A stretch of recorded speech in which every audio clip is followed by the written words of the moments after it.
اللهم صل على سيدنا محمد وعلى آل سيدنا محمد. أعوذ بالله من الشيطان الرجيم. بسم الله الرحمن الرحيم. الحمد لله رب العالمين، والصلاة والسلام على سيد المرسلين وعلى آله وصحبه أجمعين. Rabbi syarah li sadri wa yassir li amri wahlul 'uqdatam min lisani yafqahu qawli. Subhanaka la ilma lana illa ma 'allamtana innaka antal alimul hakim. Wala hawla wala quwwata illa billahil aliyyil azim. Kitab Hidayatus Sibyan, muka surat 13, baris yang kelima daripada bawah. Qala al-muallifu rahimahullahu ta'ala wa nafa'ana bi'ulumihi amin. Tanbihun, ini suatu penjagaan. Bermula tempat sembahyang, iaitu tempat sembahyang, tiap-tiap tempat yang bersentuh dengan dia, dengan tiap-tiap tempat orang yang sembahyang, yakni oleh orang yang sembahyang tempatnya dia. Bersentuh ni pada ketika berdirinya, dan rokok orang yang sembahyang, dan duduk orang yang sembahyang, dan sujud orang yang sembahyang, atau bersentuh dengan dia, dengan tiap-tiap tempat oleh pakaian orang yang sembahyang. Jadi ini satu penjagaan ni berkait dengan apa? Tempat sembahyang. Tempat sembahyang ni apa masalah berkait dengan tempat sembahyang ni? Sebab tiba-tiba didatangkan tambih penjagaan berkaitan dengan tempat sembahyang. Tempat sembahyang ni bicara apa? Ini bicara berkaitan dengan syarat sah sembahyang yang keempat. Bicara berkaitan dengan syarat sah sembahyang yang keempat. Syarat sah sembahyang yang keempat. Syarat sah sembahyang keempat, di muka surat 8 kita terdahulu kan. Suci badan seseorang, dan pakaian seseorang, dan tempat sembahyangnya. Ni suci daripada najis yang tiada dimaafkan akan dia akan najis, di surat 8 dahulu. Jadi bicara faslun terdahulunya, dan hak akhir sekalinya, hak bawah tu, faslun bermula yang ini perkara yang membatalkan sembahyang itu 21 perkara. Ni semua huraian berkaitan dengan tiap satu daripada 9 syarat sah sembahyang. Jadi syarat sah sembahyang yang terakhir, syarat sah sembahyang ke-9, meninggalkan daripada barang yang membatal akan dia akan sembahyang. Tu syarat sah sembahyang.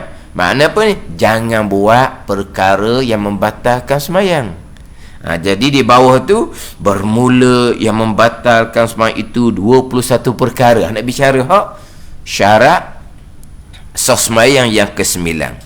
Hak kita bicara terdahulunya syarat sah sembahyang yang ke-8, mengetahui kaifiah sembahyang. Yang sebelum tu berkaitan dengan syarat sah sembahyang ke-7, menutupi aurat. Faslun bermula menutupi aurah, iaitu dengan sesuatu yang suci sampai ke akhir. Syarat sah sembahyang yang keenamnya menghadap ain kiblah. Hak bagi yang keempat daripada atas tu, faslun, bermula menghadap ain kiblah, iaitu 4 martabat. Jadi sekarang ni tajuk-tajuk ni adalah membicarakan berkaitan dengan syarat sah sembahyang yang 5 perkara. Jadi berkaitan dengan syarat sah sembahyang yang keempat tu dibicara di muka surat sebelah. Jadi di muka surat sebelah tu didatangkan pembicaraan faslun pada menyatakan ain najis dan kaifiyah, cara menghilang akan dia akan ain najis. Didatangkan bicara najis, sebab syarat sah sembahyang keempatnya suci badannya dan pakaiannya dan tempat sembahyangnya suci daripada najis yang tiada dimaafkan akan dia akan najis. Dan masa bicara najis itu didatangkan najis yang tiada dimaafkan sama sekali, ada najis yang dimaafkan jikalau sedikit, ada najis yang dimaafkan walaupun banyak. Kita bicara dahulu di muka surat 10. Di muka surat 10 ada najis yang tidak dimaafkan sama sekali. Contohnya air kencing, tahi. Ada najis yang dimaafkan pada sembahyang. Apa makna dimaafkan?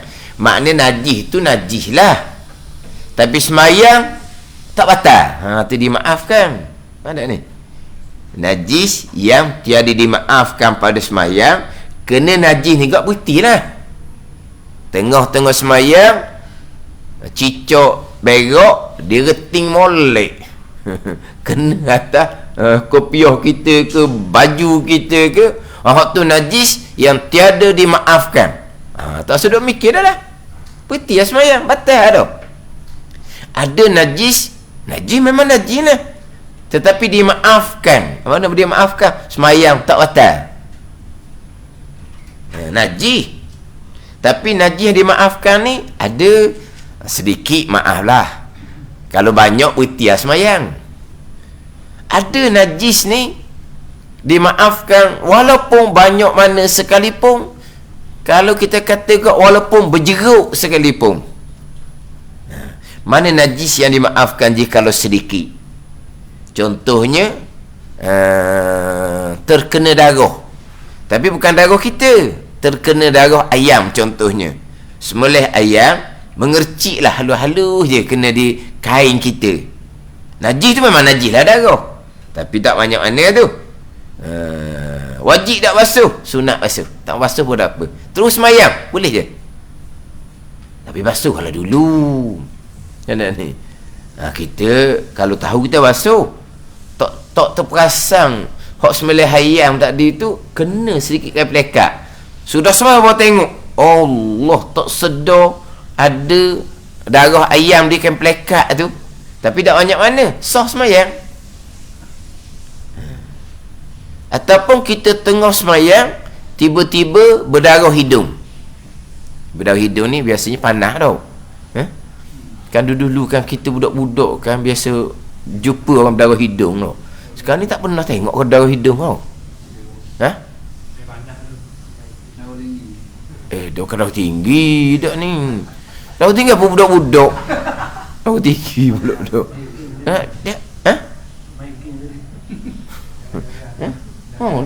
Kita tak macam dulu kan. Dulu kan biasa berdarah hidung, tengok budak-budak berdarah hidung. Sekarang ni tak pernah tengok. Tak tahulah. Kan dulu ingat tak dulu budak-budak dulu biasa ada tuat, kena tuat.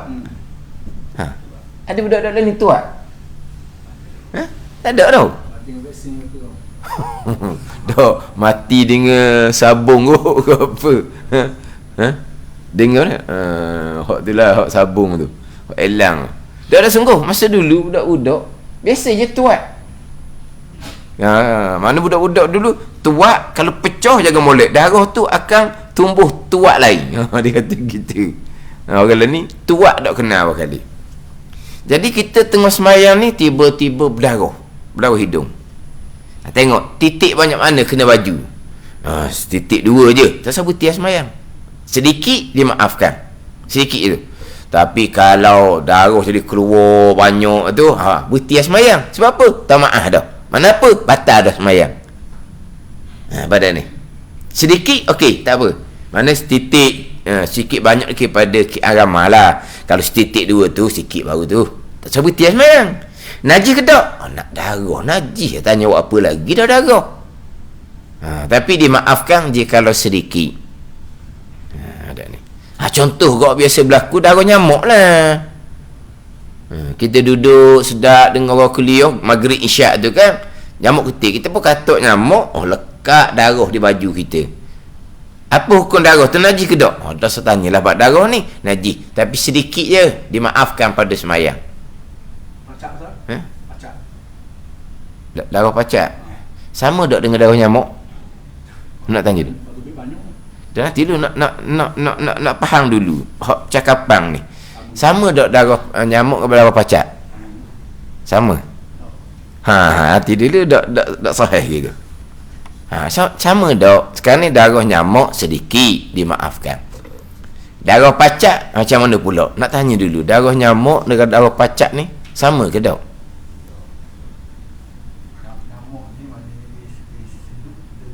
Nyamuk ni betul-betul. Nyamuk ni darah nyamuk ni darah nyamuk. Nyamuk isap daripada tubuh kita, masuk dalam tubuh nyamuk, dia tak panggil darah kita dah. Dia panggil darah nyamuk. Darah pacak ni, pacak tak ada dah. Pacak kenyang, jatuhlah. Betih kita tu, hak tepat pacak gigit tu, keluar darah. Itu bukan panggil darah pacak, tu darah betih. Biar beza. Darah nyamuk, memanglah nyamuk tu tak ada darah, dia isap darah kita.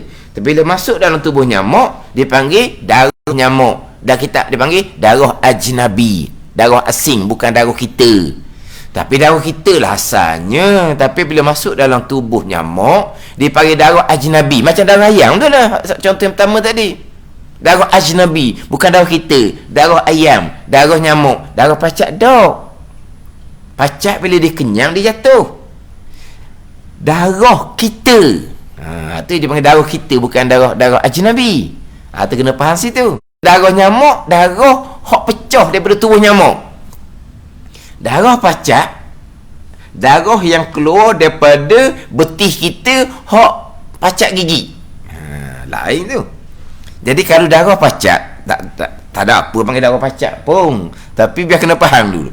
Darah pacak bukan darah yang ada di tubuh pacak. Pacak tak tahu ke mana dah. Dia kenyang kan, dia jatuh lah.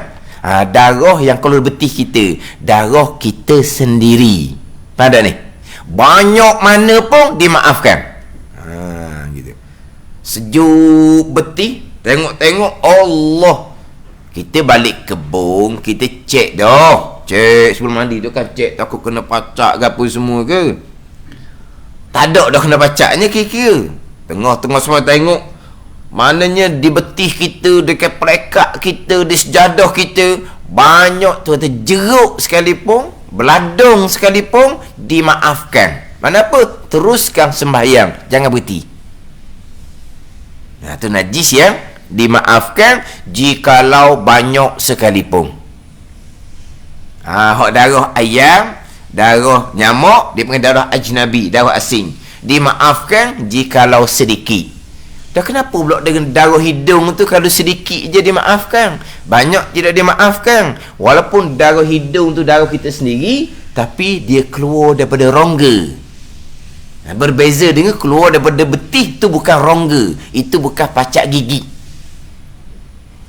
Bekas pacak gigi ke, bekas terluka ke, bukan keluar daripada rongga. Hak tu dimaafkan walaupun banyak mana sekalipun. Tapi kalau keluar ke hidung, dipanggil darah kita tapi keluar melalui rongga, dimaafkan jikalau sedikit. Kemudian darah dan umpama darah sama hukum dia. Umpama darah, hak asal daripada darah belaka tu, nanoh, danoh, tu asal daripada darah belaka tu, dipanggil darah yang sudah berubah. Hukumnya sama. Hukumnya sama.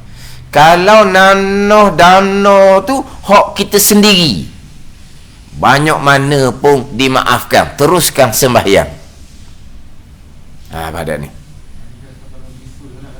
bisu pun sama, tapi bisu beza dia jangan kita pecahkan. Kalau kita pecahkan, kena di kulit kita, kena di pakaian kita. Kalau kita pecahkan sedikit, dimaafkan. Banyak, wajib kena basuh, tidak dimaafkan.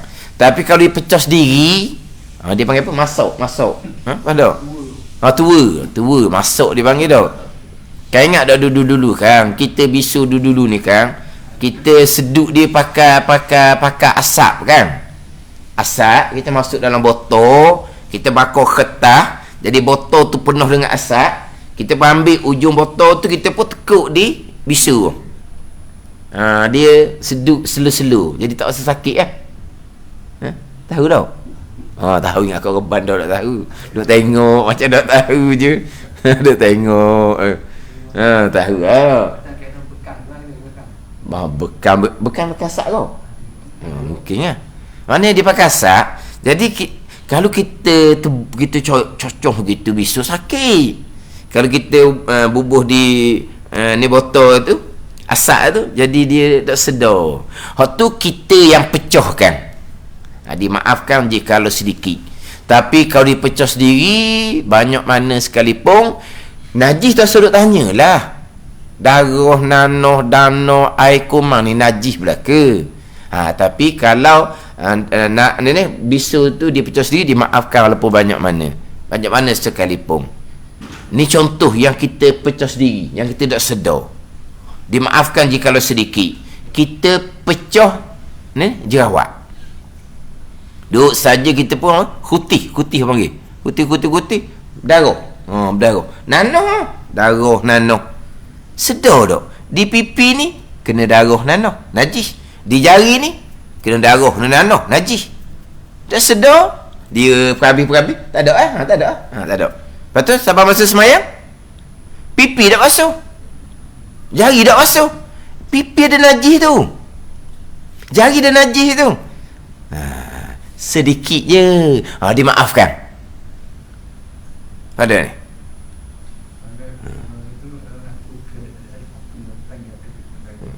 Dia sama je. Kalau kita yang buat, walaupun darah kita sendiri, nanah kita sendiri, dimaafkan jika kalau sedikit. Kalau banyak, tidak dimaafkan.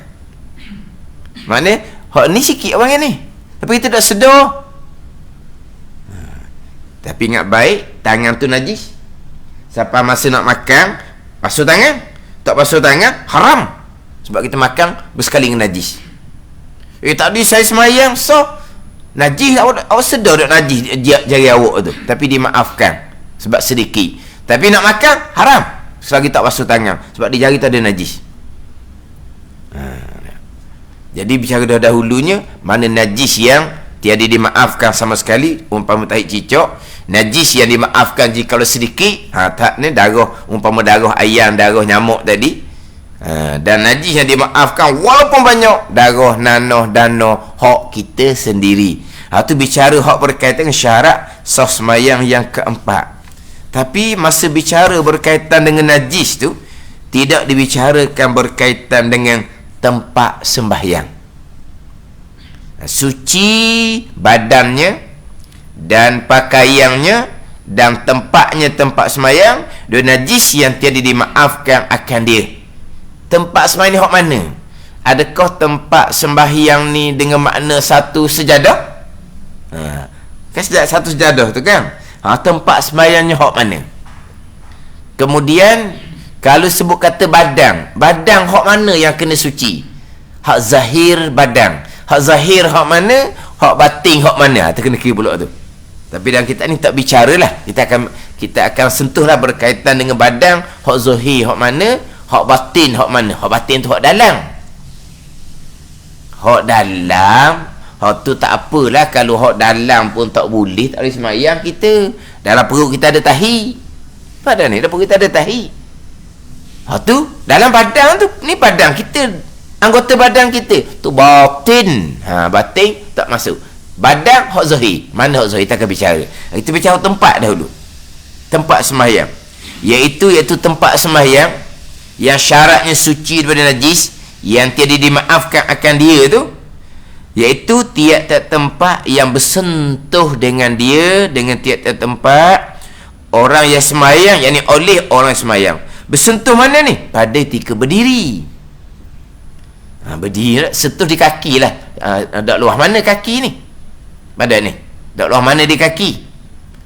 Kalau tempat tu sempit, atas tu bersentuh dengan kepala. Tak ada lah begitu. Pada ni. Dan rokoknya, rokok ni sama dengan berdiri je lah. Rokok ni sebab kaki je yang bersentuh. Rokok lain tak kena. Tapi kalau kita rokok tempat sempit, kepala kita bersentuh dengan dinding hadapan, tengok tempat bersentuh tu ada najis ke tak? Sama lah tu. Tapi kalau dalam keadaan biasa, tempat yang bersentuh pada ketika berdiri dan rokok sama je, iaitu di tapak kaki tu je. Dan duduknya, duduk di luar. Duduk luar lah. Ketika berdiri, ketika rokok, sepik je tapak kaki. Ketika duduk, luar lah. Tapak kaki kita, punggung kita, betih kita, tu luar. Dan sujudnya, sujud ni, tempat kita bertangan, tempat kita berbudahi, tu panggil tempat belaka tu, tempat semayang belaka tu. Pada ni. Jadi kalau masa berdiri, masa rokok, tapak kaki. Masa duduk, kawasan kita duduk ni lah. Masa sujud, belah belakang ni tempat duduk, tak dah. Belah depan pula kita bubuh tangan, tu tempat bersentuh dengan tangan kita tu. Kita budahi, tempat bersentuh dahi tu kena suci dan najis. Tapi kalau kita sujud, tiba-tiba ada tai cicak di tengah perut, tu bukan tempat dia panggil. Kita dalam semayang tak ada tai cicak. Tengah-tengah semua cicak pergi berok tengah sejadah. Tempat semayang ni dah ada, bukan sejadah tu, satu sejadah tu tempat semayang, tidak. Bukan satu sejadah tu tempat semayang. Sebab satu sejadah tu bukan bersentuh dengan kita belaka. Tempat semayang, tempat yang bersentuh dengan tubuh kita. Masa berdiri rokok, tu hanya kaki saja. Masa duduk, luas sedikit. Masa sujud, ke depan sama juga. Tapi kalau tak cicak tu berada di tengah sejadah, tak kena dengan kita, tu tak apa. Tu tak apa. Cuma hukumnya makruh. Sebab kita sudah bersetentang dengan najis. Walaupun tidak bersentuh, tapi bersetentang. Hukumnya makruh. Mana kalau kita boleh elok, kita elok lari daripada tak cicak tu. Kalau boleh elok. Itu lagi dari tak cicak tu. Sebab apa? Sebab walaupun tidak bersentuh dengan kita, tetapi dia panggil bersetentang. Badan kita dengan najis tak cicak tu hukumnya makruh. Badan ni. Jadi hak bersentuh pada masa duduk dan pada masa sujud. Hak tengah, hak tepi-tepi, hak tu tak panggil tempat. Atau ni luar, ni pun nak jaga juga ni. Atau bersentuh dengan dia dengan tempat oleh pakaiannya. Ni masa kita duduk tu memanglah kita dah sentuh tak banyak, tapi kita pakai jubah. Jubah ni kadang-kadang dikembang tu. Dikembang. Kita lengan panjang masa sujud, bukan tapak tangan je. Kena latar tu. Pakaian kita pun terheret sama juga atas latar. Sama tu. Hak mana pakaian kita kena, syaratnya suci dan najis. Kalau tapak tangan kita tak kena najis, pakaian kita ni kena najis, batal sembahyang. Sebab hak kena dia pakaian kita, itu panggil tempat. Terutama sekali orang perempuan. Orang perempuan terutama sekali, dia baju semayang dia kembang.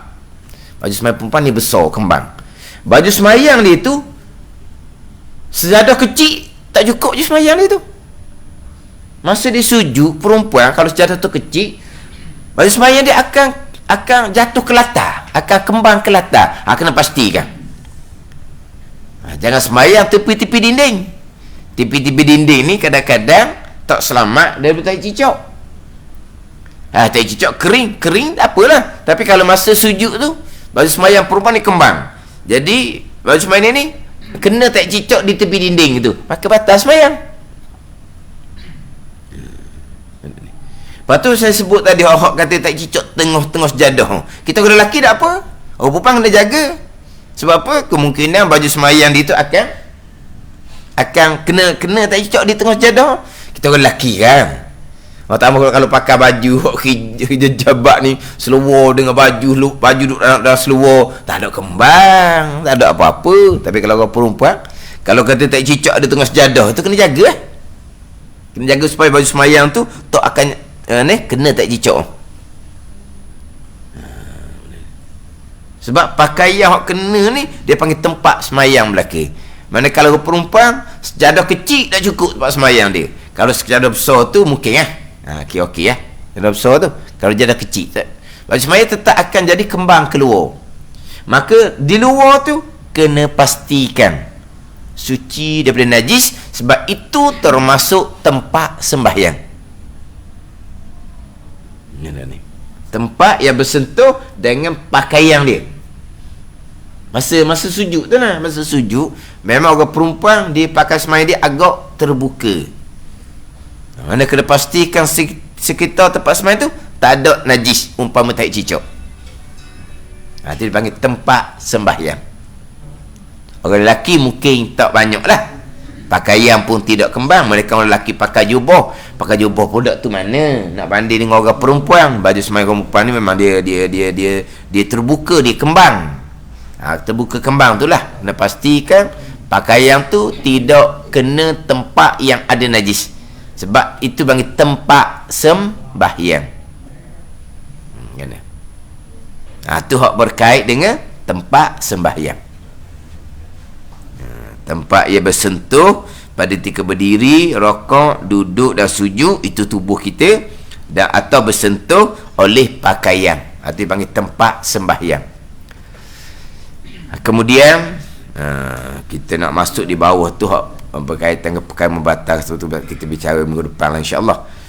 Kita nak pergi pada badan. Suci badan, pakaian dan tempat daripada najis yang tidak dimaafkan. Badan ni anggota zahir badan. Anggota zahir badan. Anggota zahir badan termasuk dalam mulut, dalam hidung. Dipanggil anggota zahir badan. Ada ni. Dalam mulut dipanggil anggota zahir badan.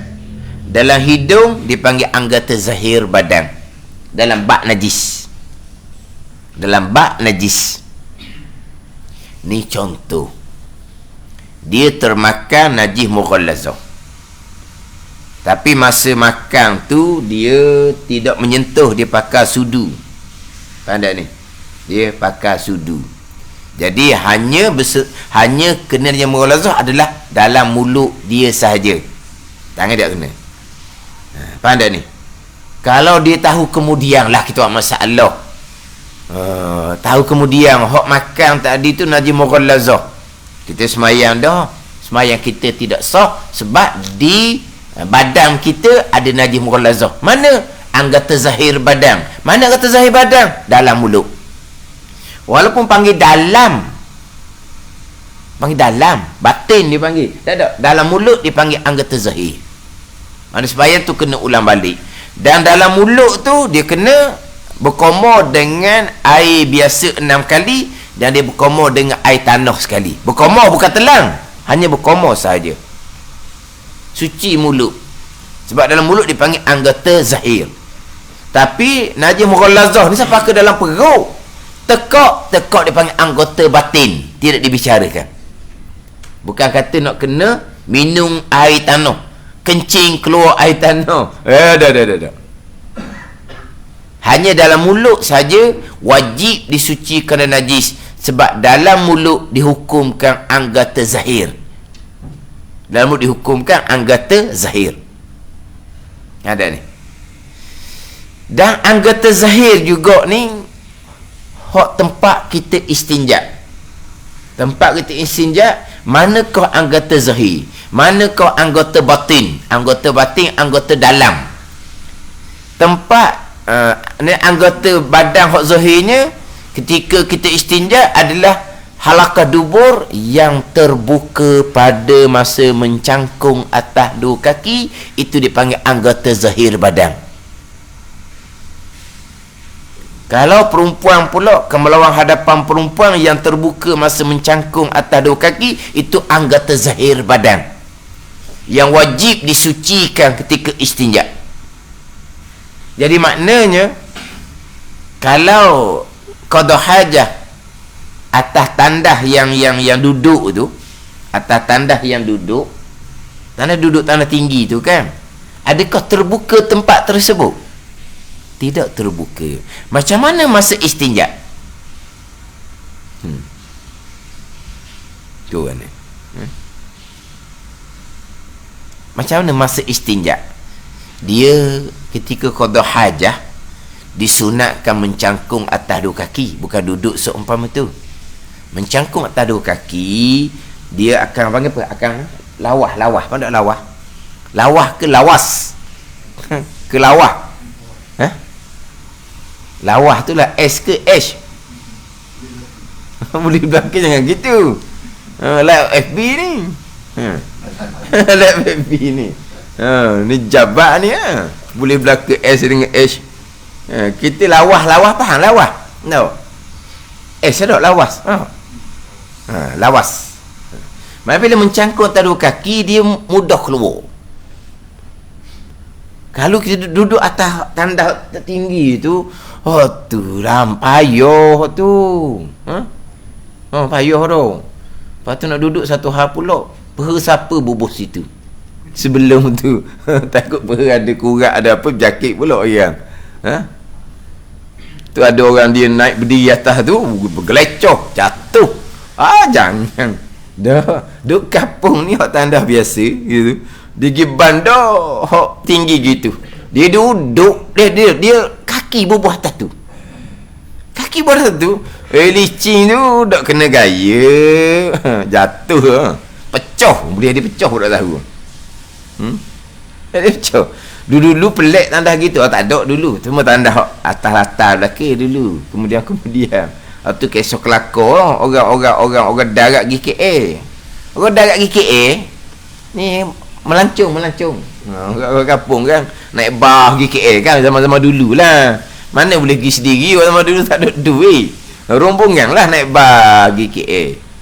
Masuk tandah begitu. Hak ni qada hajah, hak ni kata gening, hak ni kata gening. Ni kata dak betul belaka muat Lepas tu muat mana? Aku duduk bawah tu je, atas latar. Lepas tu aku pungut ubuh dalam tu. Dia kata asyik. Dia buat atas dia buat atas latar. Lepas tu dia pungut, dia bubuh dalam tu. Tu dia buat. Dah. Sebab apa? Sebab kampung tak ada tandah gitu, tandah duduk apa begitu. Orang tandah biasa je. Guna. Cerita orang darat lah. Cerita zaman dulu. Kan boleh pergi KA, kan Soho kan. Zaman dulu yang main. Boleh pergi KA. Macam boleh pergi Mekah, kampung atau Sutebah pergi. Jadi kalau duduk atas tu ialah hak sunatnya qada hajah mencangkung atas dua kaki. Tapi kadang-kadang orang tua ni dia uzur tak ada nak cangkung atas dua kaki. Dia kena duduk atas tu barulah dia boleh duduk lama sikit. Orang uzur masa istinja tu. Sebab apa? Sebab anggota zahir di halaqah dubur tu tidak terbuka. Pada ni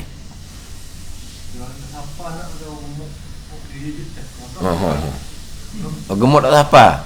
Kena minta tolong lah. minta tolong ada. Tak apa. Kena sambung lah tangan sikit.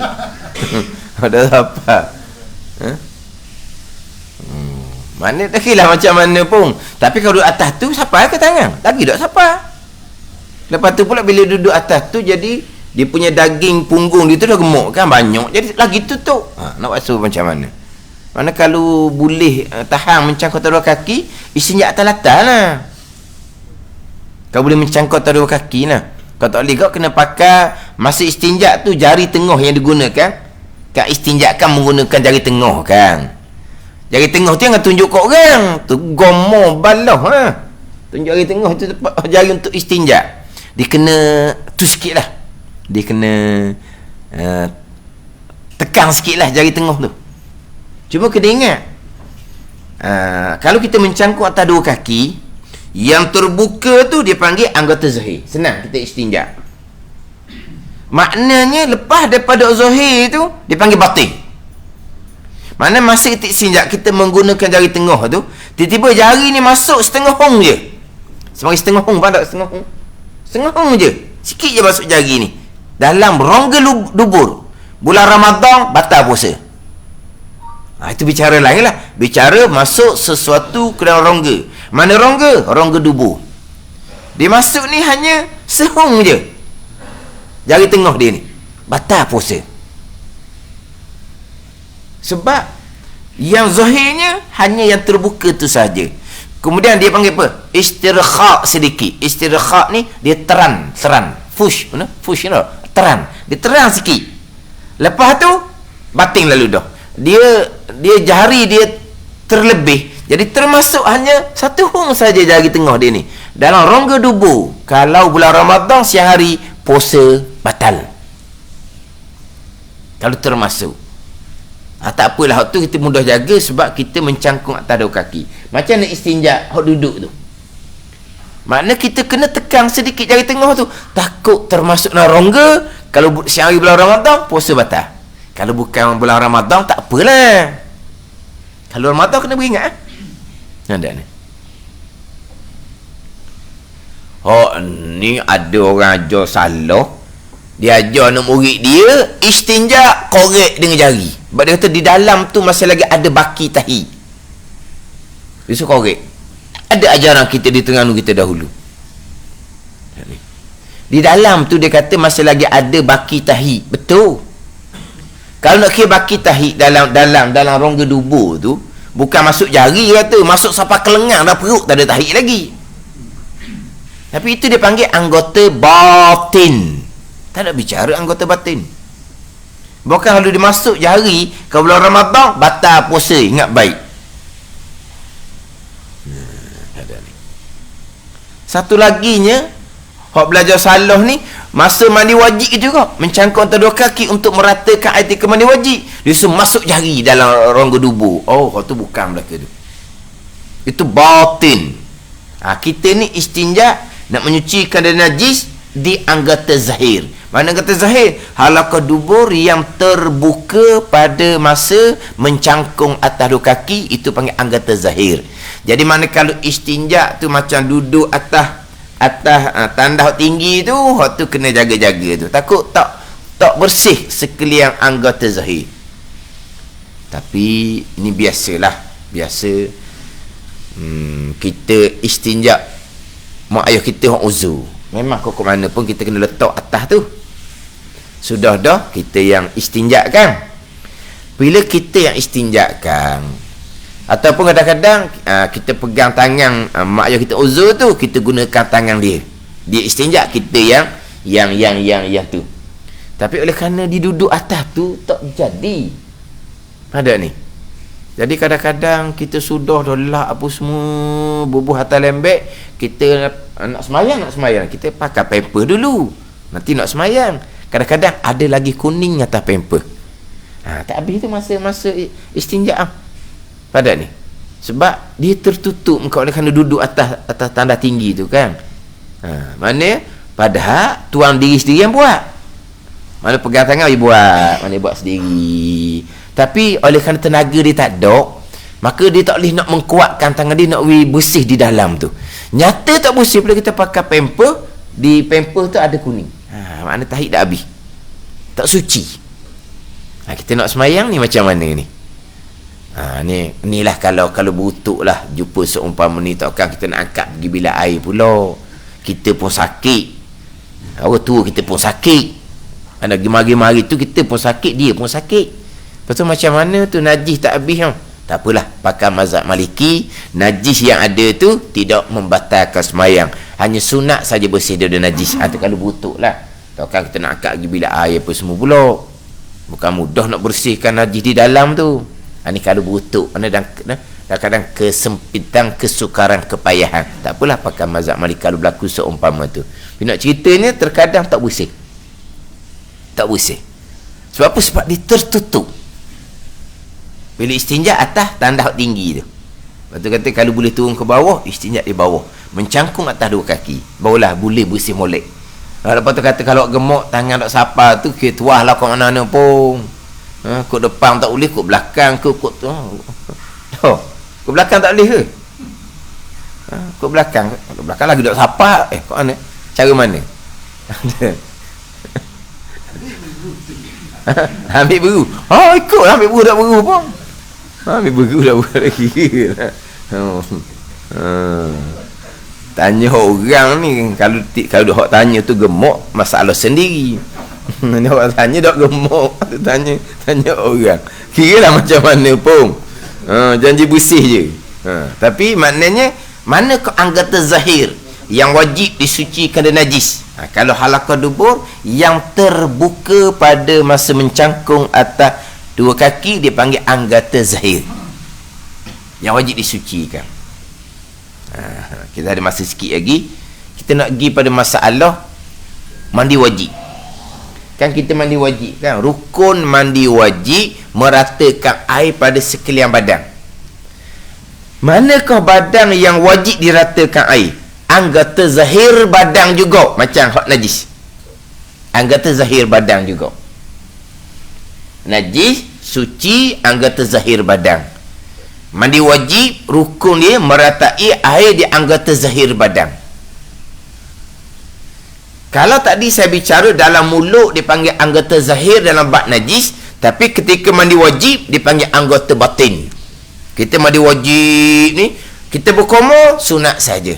Kita memasukkan air ke dalam hidung sunat saja. Itu bukan anggota zahir untuk mandi wajib atas mazhab Syafi'i kita. Mazhab Hanbali, anggota zahir badan termasuk dalam mulut, termasuk dalam hidung. Ketika mandi wajib, mazhab Hanbali wajib kena berkumur untuk meratakan air dalam mulut, wajib kena memasukkan air ke dalam hidung untuk meratakan rongga hidung. Sebab dia panggil anggota zahir ketika mandi wajib. Mazhab Hanbali, mazhab Syafi'i kita dah, itu dia panggil anggota batin. Jadi berkumur hanyalah sunat, memasukkan air ke dalam hidung hanyalah sunat mazhab Syafi'i. Kemudian ni hak halaqah dubur. Anggota zahir ketika najis, ketika menyuci kandungan najis, anggota zahir juga ketika mandi wajib. Jadi kalau mandi wajib ni kena mencangkung atas dua kaki. Kalau mandi wajib berdiri sepenuhnya, tidak meratai halaqah dubur yang mana tertutup masa berdiri itu, maka tidak sah kita mandi wajib, sebab tidak rata air pada sekalian anggota zahir badan. Ada ni. Ni dia kena beringat sikit lah. Sebab kita sebelum mandi wajib, kita qada hajah, kita istinja. Okey, selesai. Itu bukan mandi wajib, itu hanya istinja. Sampai masa kita mandi wajib, kita berdiri berpahit ujang. Di halaqah dubur kita tak cara dah. Sebab apa? Tadi saya basuh bersih dah. Itu suci dan najis, sekarang kamu mandi wajib. Hak masa istinja tadi tu suci dan najis dia anggota zahir badan. Sekarang ni apabila kita mandi wajib, berdiri berpahit ujang, hak tu bicara lain pula tu. Jadi dikira halaqah dubur dia tu bersih dah, bersih dan najis. Sekarang ni nak meratakan air pula ni ketika mandi wajib, dia tak cara dah tepat tu. Dia tak mencangkung dah atas dua kaki. Ni baik tak? Betullah setengah-setengah kitab dia niat mandi wajibnya ketika dia mencangkung atas dua kaki tu, dia niat mandi wajib selalu dah. Ada ni. Saja aku mandi wajib kerana Allah, ketika dia basuh dua tempat tu. Dimulanya di situ niat mandi wajib. Sebab apa? Sebab nak pastikan tempat tu tempat yang tidak terbuka. Sebab dia nak mandi wajib ni, dia disunatkan mandi wajib mula-mula di tempat yang di tempat yang tak sampai. Macam contohnya pastikan ni cuping telinga ni, pastikan celah-celah mata ni, pastikan panggil apa ni, lubang pusat tu, tu hak tempat-tempat yang tertutup belaka tu, dan juga di halaqah dubur dan kemaluan hadapan perempuan. Itu pun anggota zahir yang tertutup pada masa berdiri. Masa mandi wajib pastikan tempat tu. Sebab tu setengah kitab ni dia sayugia niat mandi wajib ketika meratakan air di dua kemaluan tu. Mana mencangkuk atau dua kaki, basuh di situ, niat saja aku mandi wajib kerana Allah. Barulah basuh hak lain. Sebab apa niat di situ? Sebab takut kita niat masa sirang air atas kepala kita niat, tempat tu kita sudah tidak peduli. Sebab apa? Sebab tadi kita istinja dah, bersih dah. Itu hal lain tu. Itu hal istinja. Ni hal mandi wajib. Takut pakai sudah dengan berdiri gitu. Jadi dia memulai mandi wajib ni mencangkung atas dua kaki, basuh dua tempat, niatnya di situ saja aku mandi wajib kerana Allah. Mana ni? Sebab apa? Sebab itu anggota zahir yang tidak terbuka pada masa berdiri. Anggota zahir, tapi dia takut dempet ketika berdiri.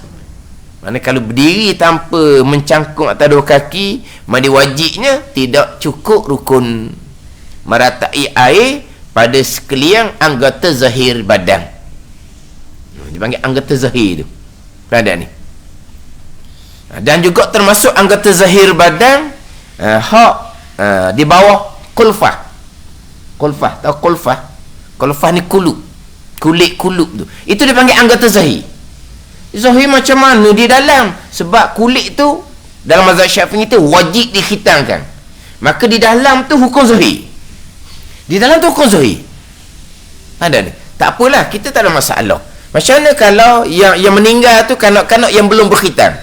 Yang mana memandikan jenazah sama anggota zahir. Anggota zahir. Jadi termasuk anggota zahirnya dalam kulfah tu. Dalam kulfah. Kulfah tu dia tertutup. Kalau budak-budak kan, dia tak boleh nak leceh. Faham leceh tau? Yelah, dia panggil konek buta tu lah, tak boleh nak leceh tu. Jadi, dan sekarang ni mandi jenazah. Mandi jenazah ni kena meratai sekalian anggota zahir.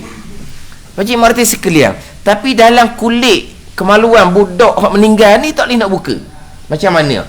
Maka digantikan dengan tayamum. Dia tak boleh lah, tak boleh nak memaksa tu. Panggil tidak menghormati jenazah. Walaupun kalau leceh budak sakit dah dia mati dah, tapi tidak menghormati, panggil menghina jenazah. Jangan buat gitu. Lepas tu macam mana tak kata tu, kita nak mandi jenazah ni kan, nak meratakan sekalian anggota zahir, maka untuk di bawah kulfah tu, kuluk kanak-kanak yang meninggal ni diganti dengan tayamum. Hak lain tu mandi jenazah macam biasa. Hak kulit tu ganti dengan tayamum. Debu lah, ambil debu. Tayamumnya sapu debu di muka dan sapu debu di tangan. Itu tayamum. Muka siapa? Muka kanak-kanak tu takkan muka tukang mandi pula. Muka kanak-kanak, tangan kanak-kanak. Jangan ambil debu gigi sapu di konek tu. Oh tu. Dah ingat tayamum kan, ada konek tu kan, tak kata air kan, dia pun ambil debu, dia pun sapu di konek tu. Oh jahil tu.